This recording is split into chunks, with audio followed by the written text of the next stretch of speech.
कहानी डैनबी से शुरू होती है, जो हाई स्कूल की आखिरी साल की छात्रा है। उसे विश्वविद्यालय की प्रवेश परीक्षा देने में बस कुछ ही दिन बाकी है, लेकिन समस्या यह है कि वह गणित में बहुत कमजोर है। वह हमेशा गणित की कक्षा में सो जाती है, जिससे शिक्षक इतना परेशान हो जाता है कि एक दिन उसे बोर्ड पर बुला लेता है। लेकिन हमेशा की तरह वह कुछ भी हल नहीं कर पाती। निराश होकर वह उसे सबके सामने डांटता है। जब वह घर लौटती है तो वह अपनी पढ़ाई छोड़कर अपना समय फोन से खेलने और संगीत सुनने में बिताती है। उसकी माँ उसे परेशान होकर देखती है और कहती है कि अगर वह गणित के सवालों को उसी तरह हल करे जैसे वह गीत याद करती है तो वह पहले ही प्रतिभाशाली हो जाती। वह मजाक में कहती है कि डैनबी को गणित की समस्याएं उसके पिता से विरासत में मिली होंगी, जो खुद भी इसमें कमजोर थे, और कोई भी विश्वविद्यालय उसे इस तरह स्वीकार नहीं करेगा। डैनबी को सबसे ज्यादा परेशानी तब होती है जब उसकी माँ टीवी चैनल बदलकर डैनी हार मानकर कमरे से निकल जाती है और अपनी सबसे अच्छी दोस्त के घर चली जाती है। उसकी सहेली उसे एक बार फिर याद दिलाती है कि कॉलेज में दाखिले का यह उसका आखिरी मौका है। अगर वह अभी फेल हो गई तो उसका कोई भविष्य नहीं बचेगा। उसके पास जाने के लिए कोई जगह नहीं होगी। अगली सुबह डैनबी देर से उठती है और बड़ी परीक्षा के लिए पहले से ही निर्धारित समय से पीछे चल रही है। बाहर भागती है। जाते समय उसकी माँ उसे प्रोत्साहित करती है और कहती है कि वह अपना सर्वश्रेष्ठ दे ताकि उसे एक अच्छे स्कूल में दाखिला मिल सके। डैनबी घबराई हुई है, खासकर गणित वाले सेक्शन को लेकर, लेकिन वह परीक्षा केंद्र पहुंचने तक बस में पढ़ाई करने की कोशिश करती है। वह बस से कूदकर भाग जाती है, लेकिन अपना छाता भूल जाती है। जैसे ही वह परीक्षा भवन के पास पहुंचती है, डर उसे घेर लेता है। वह घबराने लगती है। फेल होने की संभावना का सामना करने के बजाय भाग जाने के बारे में सोचने लगती है। वह मूसलाधार बारिश में बैठी है, उसका दिल बैठ रहा है। वह चुपचाप चाहती है कि काश वह गायब हो जाती। उसके सामने बारिश से बना एक उथला गड्ढा है। वह उसके करीब जाती है। अचानक डैनबी खुद को गड्ढे में गिरता हुआ पाती है और डूबने लगती है, लेकिन मरने के बजाय वह फिर से उभर आती है, उसी जगह, लेकिन किसी तरह एक अलग दुनिया में। वह उलझन में है और अपने आसपास के लोगों से पूछने लगती है कि क्या वे कोई ऐतिहासिक नाटक या कुछ और फिल्मा रहे हैं। राजा उसका अजीब व्यवहार देखकर डर जाता है और चिल्लाकर पूछता है कि क्या वह कोई राक्षस है। वह घबराकर कहती है, नहीं, मैं तो बस एक हाई स्कूल की छात्रा हूँ। लेकिन जिस तरह से वह कहती है, वह उन्हें किसी जादुई मंत्र जैसा लगता है, जिससे उनका डर और बढ़ जाता है। अचानक तलवारें खींचे हुए पहरेदार उसे घेर लेते हैं।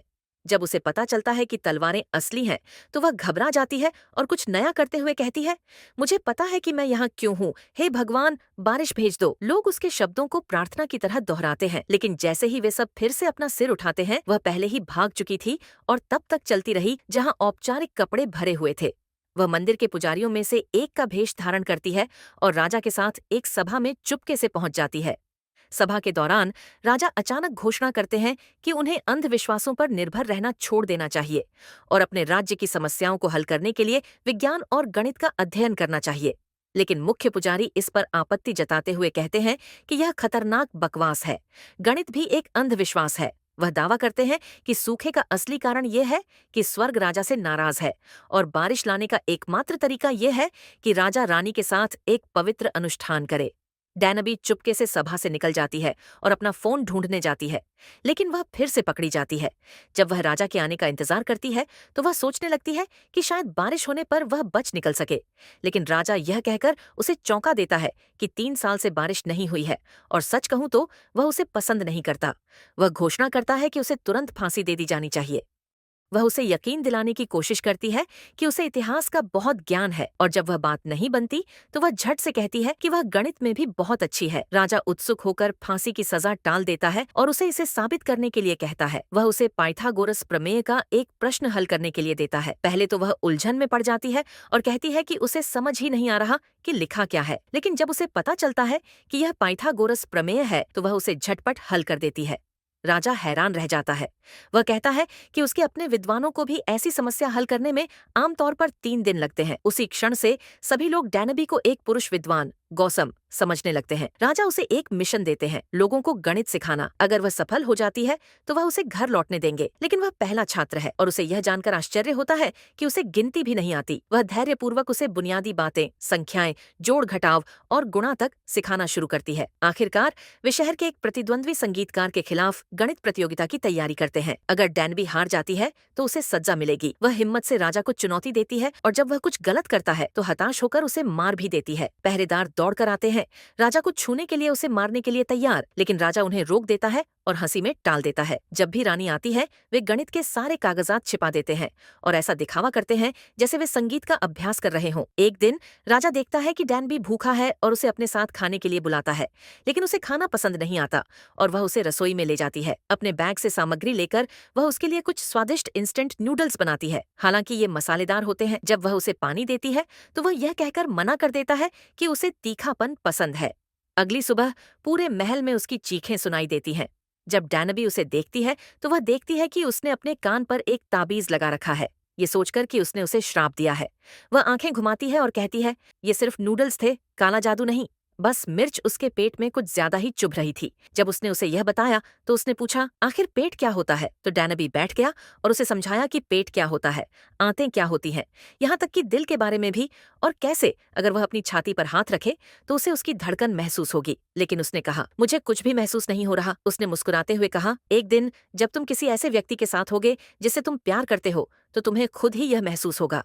वह यह देखकर हैरान रह गया कि उसके पास कितना ज्ञान था। इसलिए उसने उसे जोसियन के सभी शाही विद्वानों को न केवल गणित बल्कि विज्ञान से लेकर कृषि तक सब कुछ पढ़ाने के लिए कहा। बाद में वे दोनों महल के आंगन में गेंद खेलने गए और उसने उसे बरसों में पहली बार दौड़ाया। अगले दिन राजा अपनी होने वाली दुल्हन के साथ बैठा और उससे कहा कि उस रात उसे उसके स्टू में एक जादुई प्रेम औषधि दी जाएगी और उसके बाद उनकी तुरंत शादी हो जाएगी। लेकिन नियति को कुछ और ही मंजूर था। वह कटोरा दानबी के हाथ लग गया। वह बहुत अजीब व्यवहार करने लगी और महल में ही सो गई। जब वह उठी तो राजा से बार बार माफी मांगती रही, लेकिन राजा ने उससे बस इतना कहा, कुछ नहीं हुआ गौसम, भूल जाओ। वे बाहर टहलने गए और राजा ने उससे कहा कि अगर वह अपना मिशन पूरा कर लेती है तो उसे परिषद में उच्च पद मिलेगा और उसे एक शाही घोड़ा भी उपहार में दिया जाएगा। लेकिन उसने कहा, मुझे कुछ नहीं चाहिए, बारिश होते ही मैं अपनी दुनिया में वापस जा रही हूँ। राजा ने जवाब दिया, तो अब से मेरे साथ राजा जैसा व्यवहार मत करना, हम दोनों बराबर हैं, इंसान से इंसान। लेकिन अगले ही दिन मुसीबत आ पड़ी। दानबी को राजा का मजाक उड़ाने का आरोप लगाकर गिरफ्तार कर लिया गया। उन्होंने उसे हाथ पैरों से बांध दिया और उसे यातना देने की तैयारी करने लगे। लेकिन राजा ने हस्तक्षेप किया और पुजारियों को समझाया कि इस युवा विद्वान के पास बहुमूल्य ज्ञान है। हालांकि एक पुजारी ने मौके का फायदा उठाते हुए कहा, ठीक है, तो मुझे खुद इसकी परीक्षा लेनी चाहिए। इसके पास 2 हफ्ते हैं, अगर तब तक बारिश नहीं हुई तो हम इसे फांसी दे देंगे। दानबी ने हार नहीं मानी। वह पढ़ाई करती रही, सब कुछ हिसाब करती रही और महल के संगीतकार ने उसे वर्षामापी यंत्र बनाने में मदद की। तभी बिना किसी चेतावनी के आसमान से बारिश होने लगी। दानबी खुशी से झूम उठी, लेकिन राजा को अचानक उसकी कही बात याद आ गई कि बारिश होने पर वह चली जाएगी। वह उस घर की ओर दौड़ा जहां वह रह रही थी और उसे वर्षामापी यंत्र के सामने रोते हुए पाया। वह भावनाओं से अभिभूत थी। उसने उससे कहा, तुम्हें अभी भाग जाना चाहिए, मैं इसके लिए तैयारी कर रही हूँ। मिंग जाने वाला एक जहाज तुम्हारा इंतजार कर रहा है। लेकिन उसने अपना सिर हिला दिया। मैंने अपनी पूरी जिंदगी भागते हुए बिताई है। मैं यहाँ सिर्फ इसलिए पहुंचा क्योंकि मैं अपनी दुनिया से भागने की कोशिश कर रहा था। उसी समय महल का संगीतकार, जो गुप्त रूप से महायाजक के साथ काम कर रहा था, वहां पहुंचा। पुजारी ने उसे विद्वान को मारने का आदेश दिया था, ये मानते हुए कि दानबी सचमुच भविष्य से आया होगा। संगीतकार ने पुजारी से कहा, अगर यह सच है तो वह और भी खतरनाक है, हमें उससे छुटकारा पाना होगा। संगीतकार ने दानबी को घोड़े पर बिठाया और जंगल में सरपट दौड़ाते हुए एक जंगल में पहुंच गया। वहां उसने उससे कहा, मुझे काफी समय से पता है कि तुम एक लड़की हो, लेकिन मैं एक अच्छा इंसान हूं, तुम्हारा राज मेरे पास सुरक्षित है। उसने समझाया कि यह जानबूझकर नहीं किया गया था। उसे जो नौकरी मिली थी वह एक लड़के को दी गई थी और उसके पास उसे लेने के अलावा कोई विकल्प नहीं था। इस बीच महल में महायाजक ने राजा को समझाने की कोशिश की कि दानबी ने जो कुछ भी उन्हें सिखाया था उसे नष्ट कर देना चाहिए, खासकर वह नई लिखित भाषा जो वह विकसित कर रही थी। उन्हें परंपरा का पालन करना था और लड़के के प्रभाव को खत्म करना था, लेकिन राजा इसे स्वीकार नहीं कर सके। वह घोड़े पर सवार होकर उसे ढूंढते हुए महल से निकल पड़े। जंगल में कहीं और पहरेदारों ने आखिरकार दानबी और संगीतकार को पकड़ लिया। उसने उसे भागने दिया और उनके रास्ते में खड़ा होकर उनसे तब तक लड़ता रहा जब तक रानी खुद प्रकट नहीं हो गई। उसके पैरों से खून बह रहा था। वह उन्हें ढूंढते हुए वहां तक दौड़ी आई थी। दानबी सड़क पर तब तक चलती रही जब तक वह एक दोराहे पर नहीं पहुंच गई और उसे समझ नहीं आ रहा था कि कहाँ जाए। फिर उसे राजा की कही एक बात याद आई कि सूरज जोसियन की घड़ी है। इसलिए वह सूरज की रोशनी का पीछा करते हुए समुद्र तक पहुंच गई और वहां राजा पहले से ही उसका इंतजार कर रहे थे। उस रात वे साथ साथ बैठकर तारों को देखते रहे। उसने उससे कहा, भविष्य में हमें ऐसे तारे नहीं दिखेंगे, केवल सबसे चमकीले तारे ही दिखेंगे। उसने जवाब दिया, देखो, अब तुम सिर्फ वही तारे देख रहे हो जिन्हें तुम देखना चाहते हो, लेकिन अगर तुम रुककर ध्यान से देखो तो तुम्हें और भी तारे दिखाई देने लगेंगे। वे तारे हमेशा से वहां थे, वे तब तक प्रकट नहीं होते जब तक आप उन्हें देखने का निश्चय नहीं करते। एक शांत विराम के बाद राजा ने स्वीकार किया कि वह उससे प्यार करता है। उसने कहा कि वह एक नई आसान भाषा बनाना चाहता है ताकि आम लोग सीख सकें, न कि केवल कुलीन वर्ग। उसे अचानक कुछ याद आया। उसने भविष्य से अपना पैसा निकाला और उस पर राजा का चेहरा छपा देखा। तभी उसे एहसास हुआ कि वह सचमुच सफल होगा। जब राजा महल लौटा तो उसने घोषणा की कि वह उन लोगों को वेतन देना शुरू करेगा जो लोगों की अच्छी सेवा करते हैं। उसने उससे पूछा, क्या तुम सच में भविष्य में वापस जाना चाहती हो? लेकिन उसने कोई जवाब नहीं दिया। वह दुविधा में थी और उसका दिल संदेह से भरा था। वह बस चली गई और अकेली बैठ गई। थोड़ी देर बाद रानी आई और बताया कि कोई उससे मिलना चाहता है। जब डैनबी महल में दाखिल हुई तो उसने खुद को राजमाता के सामने पाया, जो बिल्कुल उसकी असली माँ जैसी दिखती थीं। वह फूट फूट कर रोने लगी और किसी को समझ नहीं आया कि उसे रोने का क्या कारण था। उस रात वह जोसोन की नई खगोलीय प्रणाली देखने गई, जिसके निर्माण में उसने खुद मदद की थी। यह राज्य को दिनों और महीनों का सटीक हिसाब रखने में मदद करेगी। फिर राजा ने उसे एक और चीज देखने के लिए आमंत्रित किया जिस पर वह काम कर रहा था। उसने 28 अक्षरों से बनी एक नई वर्णमाला विकसित की थी, जिसका उद्देश्य पढ़ना लिखना आसान बनाना था, ताकि जोसोन में हर कोई, न कि केवल विद्वान, सीख सके। जैसे ही वे बड़े हॉल के बीच में पहुंचे, उसने उसे समारोह की कुर्सी पर बैठने के लिए कहा। फिर उसने उसके सिर पर विवाह का प्रतीक शाही हेयरपिन रखा और उससे हमेशा के लिए अपने साथ रहने को कहा। डैम्बी रोने लगी और बोली, मैं नहीं जा सकती। मैंने खुद से वादा किया था कि बारिश आते ही मैं वापस चली जाऊंगी। मेरी माँ मेरा इंतजार कर रही है और उसे मुझ पर भरोसा है। राजा ने धीरे से कहा, तो जाओ और उससे मिलो और वापस आओ, चलो यहाँ साथ रहते हैं। लेकिन उसने फिर मना कर दिया। उसका धैर्य जवाब दे गया और उसने गुस्से से कहा, तुम सही हो, भविष्य इस बीमारी और व्याधि से भरे जोसियन से बेहतर है। जो चाहो करो। फिर वह टूटकर गुस्से से चला गया। वह हॉल में ही खड़ी रही। तभी अचानक उसके सिर पर चोट लगी और वह बेहोश हो गई। किसी ने उस पर तलवार से वार किया और पूरी इमारत में आग लग गई। जब राजा को यह बात पता चली तो उसने अपनी जान जोखिम में डालकर उसे बचाने के लिए आग की लपटों में से दौड़ लगाई। अगले दिन उसने अपने सहायक को बुलाया और कहा, पुराना ग्रंथ कल रात गायब हो गया। उसने महायाजक पर उसे चुराने का आरोप लगाया। राजा ने पुजारी का हाथ पकड़ा और कहा, क्या किसी ने तुम्हें ऐसा अपराध करने के बाद सारे सबूत मिटाना नहीं सिखाया? फिर वह डैनबी की ओर मुड़ा और पूछा, क्या यही वो आवाज थी जो तुमने सुनी थी?